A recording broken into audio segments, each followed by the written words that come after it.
அவல் பாயாசம் செய்ய போகிறேன். எந்த பாயாசமாக இருந்தாலும் பாயாசம்னாவே செய்கிறது ஈஸி தான், குயிக்காக வேலை முடிஞ்சிடும்.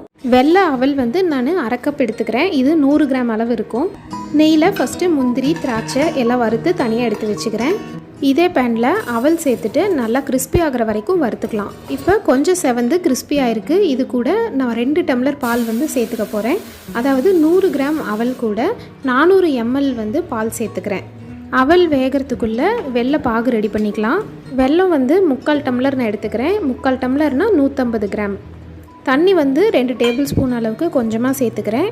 அப்புறம் வாசத்துக்காக நம்ம ஏலக்காய் தூள் சேர்த்துக்கிறேன். இப்போ முக்கியமான ஸ்டெப் என்னென்னா, இப்போ ஸ்டவ் ஆஃப் பண்ணிவிட்டு பால் வந்து கொஞ்சம் ஆறுனதுக்கப்புறம் இந்த வெள்ளைப்பாகு நம்ம சேர்த்துக்கலாம். ஏன்னா ரொம்ப சூடாக இருக்கும்போது ஸ்டவ் ஆனில் இருக்கும்போதே நம்ம சேர்த்துக்கிட்டோன்னா ஒரு சமயம் பால் வந்து திரிஞ்சு போயிடும். லாஸ்ட்டாக நட்ஸும் சேர்த்துட்டா இந்த அவல் பாயாசம் ரெடி ஆகிடும். நீங்களும் ட்ரை பண்ணி பார்த்துட்டு எப்படி இருந்துச்சுன்னு கமெண்ட் பண்ணுங்கள்.